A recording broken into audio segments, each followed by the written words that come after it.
So guys अभी तक हम लोग वेक्टर्स एडिशन के बारे में पढ़ चुके हैं। हम लोग ट्रायंगल लॉ का प्रूफ भी कर चुके हैं, पैरेललोग्राम लॉ का भी प्रूफ कर चुके हैं। हम लोगों ने इवन ये भी प्रूफ किया है कि जो वेक्टर्स का एडिशन होता है वो कम्यूटेटिव होता है। एंड इससे जो प्रीवियस वीडियो थी उसमें हम लोगों ने polygon law of vectors, Lami's theorem and condition for zero resultant vector भी पढ़ा है। और ये भी साथ के साथ पढ़ा है यहाँ पे कि आप किसी भी वेक्टर को, या इन शॉर्ट में बोलूँ तो आप वेक्टर्स का सब्ट्रैक्शन किस हिसाब से कर सकते हो।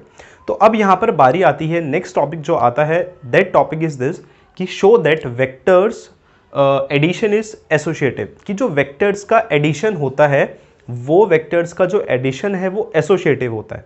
ठीक है, और इससे पहले हम लोग ऑलरेडी प्रूफ कर चुके हैं कि वेक्टर्स का एडिशन जो है वो कॉम्यूटेटिव होता है। कॉम्यूटेटिव का मतलब क्या होता है कि a प्लस बी जो है वो किसके इक्वल होता है, b प्लस ए के। ठीक है, तो अब यहां पर हमको क्या प्रूव करना है कि वेक्टर्स का एडिशन जो है वो क्या होता है, एसोसिएटिव। एसोसिएटिव का मतलब है कि हम लोगों को प्रूफ क्या करना है, यहां पे हम लोगों को प्रूफ करना है कि जो a प्लस बी, ठीक है, प्लस सी है वो किसके इक्वल होता है यार, a plus bracket b plus C के इक्वल होता है। ठीक है, तो इस वीडियो लेक्चर में हम लोग ये प्रूव करेंगे कि जो वेक्टर्स का एडिशन है वो एसोसिएटिव कैसे होता है। Okay, so let's start with this. Always do it on my own, so I gotta get through it. And the only thing I know is to love what I'm doing. Never give up, never slow, till I finally prove it. Now as you can see, vectors को associative prove करने के लिए हम लोगों को 3 vectors की जरूरत पड़ेगी। और ये आपको पता है, जब भी हमको 2 से ज्यादा वेक्टर्स की जरूरत पड़ती है तो हम लोग कौन सी लॉ लगाते हैं, सोचिए जरा। 3 ऑप्शंस हैं, ट्रायंगल लॉ, पैरेललोग्राम लॉ या फिर पॉलीगन लॉ। आंसर इज हम लोग लगाते हैं पॉलीगन लॉ। ठीक है, जब भी हमारे पास 2 से ज्यादा वेक्टर्स होते हैं तो हम हमेशा कौन सी लॉ लगाते हैं, हम लगाते हैं हमेशा पॉलीगन लॉ। तो 3 वेक्टर्स हैं यहाँ पे, ए बी और सी, आप देख सकते हैं दोनों साइड्स में। तो हम यहाँ पर क्या कर रहे हैं, इसका प्रूफ, कि हम लोगों को ये बताना है कि जो वेक्टर एडिशन है वो क्या होता है, एसोसिएटिव होता है नेचर में। तो लेट सपोज हमने 3 वेक्टर्स कंसिडर किए। तो लेट से एक वेक्टर हमने लिया ए, ये रहा एक वेक्टर ए, इसके हेड पे एक वेक्टर की टेल हमने लगा दी, दिस इज वेक्टर बी। और लेट से हमने एक वेक्टर ले लिया, दिस इज वेक्टर सी। ठीक है, तो let vectors A B and C be represented by the sides. तो लेट हम मान लेते हैं कि vector A B and C be represented by the sides of an open polygon. इसको हम पॉलीगन को एक नाम दे देते हैं, लेट से यहाँ पे O P Q S, by the sides of an open polygon. By the sides, हम साइड्स का भी यहाँ पे नाम दे देते हैं बाय द वे। साइड्स कौन कौन सी हैं जिससे रिप्रेजेंट हो रहे हैं, तो ए किससे रिप्रेजेंट हो रहा है, O P, by the side O P. B किससे रिप्रेजेंट हो रहा है, पी क्यू। एंड सी किससे रिप्रेजेंट हो रहा है, Q S, of an open polygon. और इस पॉलीगन का नाम क्या है यहाँ पे, ओ पी क्यू एस। ठीक है, अब सवाल आता है यार हमने पॉलीगन लॉ क्यों यूज कर। देखिए अभी तो मैंने बताया कि 2 से ज्यादा वेक्टर्स हैं, तो जब भी 2 से ज्यादा वेक्टर्स होंगे तो आप कौन सी लॉ यूज करोगे, आप यूज करोगे पॉलीगन लॉ। ठीक है, तो दैट्स व्हाई हमने यहाँ पे पॉलीगन कंसिडर किया है कि let A B C be the let A B and C be represented by the sides of an open polygon. Sides ये हैं ओ पी पी क्यू और Q S of an open polygon. और polygon का नाम क्या है यहाँ पे, O P Q S. Okay, तो अब अगर आपको पॉलीगन लॉ का स्टेटमेंट याद हो तो पॉलीगन लॉ के स्टेटमेंट में मैंने आपको ये बताया हुआ है कि जो पॉलीगन की क्लोजिंग साइड होती है वो क्लोजिंग साइड उसका रिजल्टेंट रिप्रेजेंट करती है। कि जो पॉलीगन की क्लोजिंग साइड होती है वो पॉलीगन की क्लोजिंग साइड क्या रिप्रेजेंट करती है, उसका रिजल्टेंट। और रिजल्टेंट को हम किस ऑर्डर में लेते हैं, आंसर इज हम लेते हैं उसको ऑपोजिट ऑर्डर में। बाकी ये सारे वेक्टर्स किस ऑर्डर में है, सेम ऑर्डर में। सेम ऑर्डर का मतलब एज यू कैन सी, इस ए वेक्टर के हेड पे, इस ए वेक्टर के हेड पे बी वेक्टर की क्या कोइंसाइड कर रही है, टेल। इस बी वेक्टर के हेड पे सी वेक्टर की क्या कोइंसाइड कर रही है, टेल। तो ये होता है हमारा सेम ऑर्डर। ये मैं बात बहुत बार रिपीट कर चुका हूँ, प्रीवियस वीडियो में भी ये बात मैंने रिपीट की है। Now there is this thing, अब आपको रिजल्टेंट बताना है तो रिजल्टेंट कौन बनाता है, closing side of the polygon. तो closing side that is O S. तो ये क्या रिप्रेजेंट करेगा यहाँ पे, रिजल्टेंट रिप्रेजेंट करेगा। होपफुली इतनी बात आपको समझ आई होगी। ठीक है, तो अब आगे प्रूफ करने से पहले एक बार हम लोग ट्रायंगल लॉ का बेसिक स्टेटमेंट जान लेते हैं, ट्रायंगल लॉ की बेसिक फॉर्म जान लेते हैं हम लोग। तो ट्रायंगल लॉ बोलती है कि यार अगर फर्स्ट वेक्टर के हेड पे किसी वेक्टर की टेल आती है, दैट इज सेकंड वेक्टर की टेल आती है, तो आप रिजल्टेंट ड्रॉ करते हो from the tail of first vector to the head of last vector. ठीक है, ध्यान से सुनना, from the tail of first to the head of last. तो इसको हम जनरली लिखते थे ऐसे, r is equals to a plus B. है ये बेशक पॉलीगन हमने यूज किया है, लेकिन लास्ट लेक्चर में मैंने आपको ये बताया हुआ है कि जो पॉलीगन लॉ है वो जस्ट एक एक्सटेंडेड फॉर्म है, एक एक्सटेंशन है किसका, ट्रायंगल लॉ का। तो ये है कुछ यहाँ पे। अब हम फर्स्ट वेक्टर डिसाइड कैसे करते हैं, थोड़ा ये समझ लेते हैं पहले। देखिए कॉम्यूटेटिव में भी मैंने बताया था, फर्स्ट वेक्टर डिसाइड इस तरह से होता है कि जिस वेक्टर के हेड पर किसी वेक्टर की टेल आए, तो जिसके हेड पर किसी की टेल आए, जैसे यहां पर a के हेड पे b की क्या आ रही है, टेल, तो a is our first vector. a के हेड पे, as you can see, a के हेड पे b की टेल आ रही है ना, तो a is our first vector and b is our second vector. और इस तरह से भी डिसाइड होता है कि जिस वेक्टर की टेल से लास्ट वेक्टर के हेड तक रिजल्टेंट जाता है, तो रिजल्टेंट हमेशा फर्स्ट वेक्टर की टेल से जाता है। तो आपको रिजल्टेंट की टेल ढूंढनी है, रिजल्टेंट की टेल ढूंढ ली, दैट मीन्स वहां पर फर्स्ट वेक्टर है हमारा। ठीक है, तो ये थोड़ी नॉलेज जो है, मैंने जो भी बात बताई, ये हम लोग यूज करेंगे इस एसोसिएटिव प्रॉपर्टी को प्रूव करने के लिए। ओके, नाउ बात करते हैं यहाँ पे LHS की। तो देखिए LHS में क्या लिखा हुआ है, that is a plus B plus C. ठीक है, LHS में लिखा है a plus B within the bracket plus C. तो हम सबसे पहले क्या सॉल्व करेंगे, हम सबसे पहले सॉल्व करेंगे LHS। ठीक है, हम सबसे पहले क्या सॉल्व करेंगे, LHS, मतलब हम LHS निकालेंगे। अब देखिए मैथ्स में आप पढ़ चुके हैं कि हम सबसे पहले ब्रैकेट को सॉल्व करते हैं। ब्रैकेट मतलब क्या, हमें सबसे पहले a प्लस बी निकालना है। अब a प्लस बी में पहले कौन सा वेक्टर लिखा हुआ है, answer is a plus B में पहले लिखा हुआ है a, बाद में लिखा हुआ है b। तो मतलब a हमारा फर्स्ट वेक्टर होगा और b हमारा सेकंड वेक्टर होगा। तो हमें एक ऐसा ट्रायंगल देखना है कि जिस ट्रायंगल में a हमारा फर्स्ट वेक्टर बन जाए और b हमारा सेकंड वेक्टर बन जाए। हम सबसे पहले, मैं रिपीट कर रहा हूं, हम सबसे पहले a जो ब्रैकेट में लिखा है ना, ठीक है, हम उसको सॉल्व करेंगे सबसे पहले। तो ब्रैकेट में क्या लिखा हुआ है यहाँ पे, a प्लस बी। तो a प्लस बी को हम सबसे पहले सॉल्व करेंगे यहाँ पे। ठीक है, तो अब मुझे एक ऐसा ट्रायंगल देखना है कि जिस ट्रायंगल में मैं ट्रायंगल लॉ लगाऊं। ठीक है, ट्रायंगल लॉ लगाऊं और ट्रायंगल लॉ लगाने के बाद उस ट्रायंगल में फर्स्ट वेक्टर होना चाहिए a और सेकंड वेक्टर होना चाहिए b। तो लेट्स सी जरा।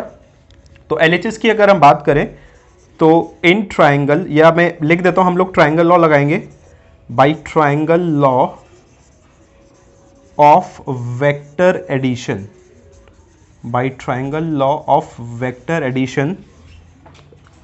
ठीक है, कौन से ट्रायंगल में, इन ट्रायंगल OPQ। अगर हम ट्रायंगल OPQ में देखें, ठीक है, अगर मैं इसको यहां से ज्वाइन कर दूं ऐसे कुछ इस तरह से, ठीक है, तो ट्रायंगल OPQ में फर्स्ट वेक्टर देखिए a, समझ आया कैसे, क्योंकि a के हेड पे b की क्या आ रही है, टेल आ रही है, तो a is our first vector. ठीक है, तो b हमारा सेकंड वेक्टर हो गया। तो रिजल्टेंट कौन हुआ, रिजल्टेंट हुआ हमारा OQ। कैसे, क्योंकि फर्स्ट वेक्टर की टेल से last vector that is b के हेड तक। तो इन ट्रायंगल OPQ में OQ is equals to OP plus PQ, which means OQ किसके इक्वल आ गया, what is OP, OP is A और PQ इज B। ये बात समझ आई। तो हमने ये लेट्स से इक्वेशन नंबर 1 मान ली। अब हमने ब्रैकेट तो सॉल्व कर लिया a प्लस बी। अब इस ब्रैकेट के साथ साथ आई मीन टू से a प्लस बी के आगे भी क्या लगा हुआ है, a प्लस बी के आगे यहाँ पे लगा हुआ है c। a प्लस बी के साथ साथ यहाँ पे क्या है, a प्लस बी के साथ साथ है यहाँ पे c। देखिए a प्लस बी प्लस सी, मतलब मुझे इस a प्लस बी में जो मैंने ये निकाला है अभी, इसमें मुझे अभी LHS में और c को ऐड करना पड़ेगा। अब सवाल आता है भाई सीक्वेंस का कि पहले कौन है बाद में कौन है। तो as you can see a plus B पहले लिखा हुआ है, ठीक है, a प्लस बी पहले लिखा हुआ है। ओके, तो अब मुझे एक ऐसा ट्राइंगल ढूंढना है। बाय द वे ये OQ किसके इक्वल हो गया, OQ is equals to a plus B. अब मुझे एक ऐसा ट्राइंगल ढूंढना है जिस ट्राइंगल में a प्लस बी मेरा पहले आए और c बाद में आए। What I am saying is मुझे एक ऐसा ट्राइंगल ढूंढना है, हमको एक ऐसा ट्राइंगल ढूंढना है कि जिस ट्राइंगल में a प्लस बी पहले आए और c बाद में आए। क्यों पहले आए? क्योंकि आप देख सकते हो ना a plus B plus C लिखा हुआ है, a plus B plus C लिखा हुआ है, मतलब a plus B first vector, c is our second vector. तो अगर आप यहां पे कौन सा ट्राइंगल देख रहे हो, लेट से आप देख रहे हो ट्राइंगल ओ क्यू एस, तो in triangle O Q S, triangle law ही हम फॉलो कर रहे हैं यहाँ पे। तो ट्राइंगल ओ क्यू एस में अगर आप देखो फर्स्ट वेक्टर ये रहा O Q, that is A plus B, इसके हेड पे इसकी टेल आ रही है दैट इज सी पे। तो in triangle O Q S, और रिजल्टेंट कहां से बनता है? From the tail of first. तो ओ के टेल से एस के सी के हेड तक, ठीक है, that is from the tail of first to the head of last. और लास्ट वेक्टर कौन सा हमारा? सी वेक्टर है, सेकेंड वेक्टर। तो O Q S is equals to OS is equals to, I mean to say in triangle OQS, OS is equals to OQ plus QS, ठीक है। तो OS किसके equal है? OS is equals to R, you can see जो closing side होती है वो resultant represent करती है। OQ किसके इक्वल है? OQ is equals to A plus B, और QS जो है QS है आपका C, ठीक है।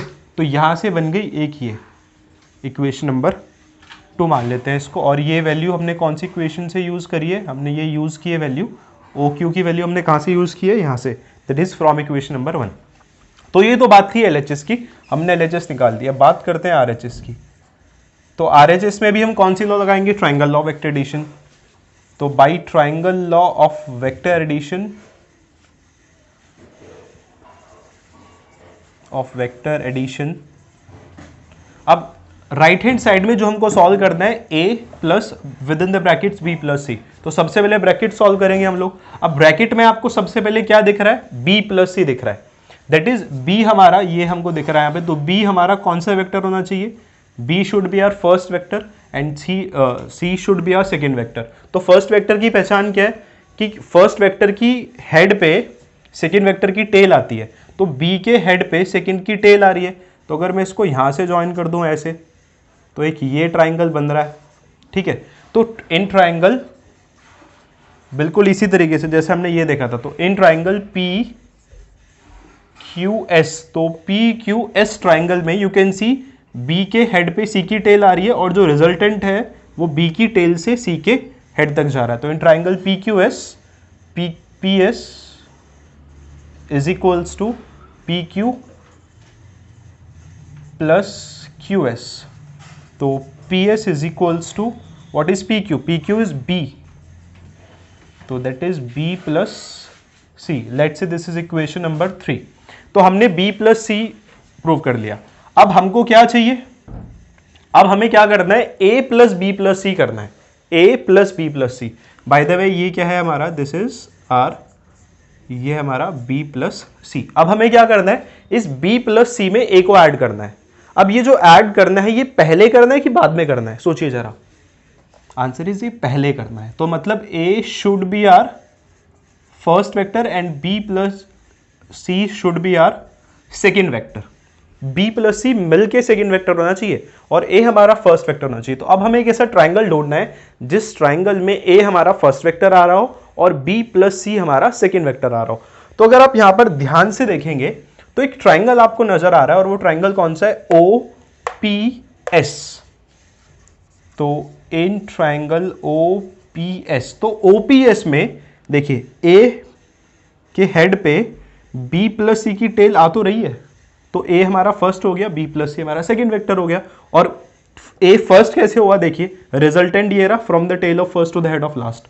तो OPS इज इक्वल्स टू, यहां पे आप क्या लिखोगे? OS is equals to OP plus PS, ठीक है। तो OS मतलब क्या? R is equals to what is OP? OP is A and what is PS? PS is B plus C, ठीक है। तो ये हो गई हमारी इक्वेशन नंबर 4, और ये हमने कहाँ से लिखा? ये हमने लिखा from equation 3। Now, as you can see from equation 2 and 4, from equation 2 and 4, you can see आपको क्या मिला, a plus b plus c किसके इक्वल मिल गया, a plus b plus c के, और यही प्रूव करना है, दैट इज वेक्टर एडिशन क्या होता है, एसोसिएटिव। ओके